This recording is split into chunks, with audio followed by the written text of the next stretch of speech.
આપણે બનાવીશું વરિયાળીના શરબત માટે વરિયાળીનો પાવડર. તો એની માટે આપણે આ વરિયાળી લીધી છે. વરિયાળી આપણે આ જે વ્હાઈટ જેવી છે એ લીધી છે, કારણ કે આ ગામડાની છે એટલે આ થોડોક આછો કલર છે. અને આપણે આ દુકાનમાંથી લીધી છે, જે લખનવી કે એ વરિયાળી, નાની વરિયાળી આપણે લીધી છે.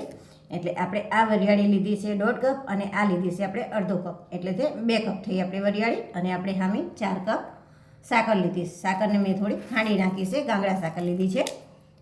આપણે 15 થી 20 ઇલાયચી લીધી છે અને આપણે 1 ચમચી જેટલા મરી પાવડર લીધા છે અને 2 ચમચી જેટલી આપણે ખસખસ લીધી છે. ખસખસ અને મરી પાવડર તમારા નાખવું હોય તો નાખવાનું, નહીં તો કાંઈ જરૂર નથી.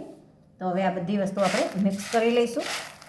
ચલો, આ રીતે આપણે બધી વસ્તુ મિક્સ કરી દીધી છે. ખસખસ પણ મેં આની અંદર નાખી દીધી છે. મેં આની અંદર મરી અને ખસખસ લીધી છે. જો તમારે નાખવી હોય તો નાખવી, ને તે સ્કીપ કરી દેવી. પણ મરીથી આની અંદર, કારણ કે સાકર અને વરિયાળી બંને વસ્તુનો ઠંડી એકદમ હોય છે, એટલે આપણે થોડા મરી નાખીએ તો એનો સ્વાદ પણ સરસ આવે છે. હવે આપણે આને ગ્રાઇન્ડ કરી લઈશું. ચલો, હવે આપણે આ બધી વસ્તુને સરસ એવું ગ્રાઇન્ડ કરી લીધું છે. જો આ રીતે જોઈએ તો એકદમ પાવડર જેવું કરવાનું છે. હવે આપણે આને ચાણી મૂકી અને ચારી લઈશું. આપણે નીચે કાચનો બાઉલ લીધો છે.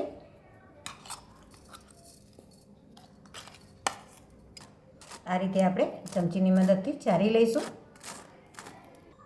જો આ રીતે આપણે બધી વસ્તુ દરી અને કમ્પ્લીટ કરી લીધી છે.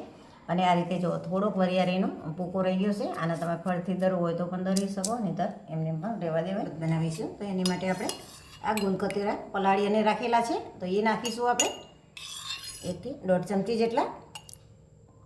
મેં 2 કલાક જેટલા પલાળી અને રાખી દીધેલા છે. અડધી ચમચીથી ઓછો આપણે શેકેલા જીરાનો પાવડર નાખીશું. સંચર મીઠું નાખીશું. સાદું મીઠું નાખવું હોય તો પણ તમે નાખી શકો છો. અને 2 ચમચી આપણે વરિયાળીનો પાવડર નાખીશું.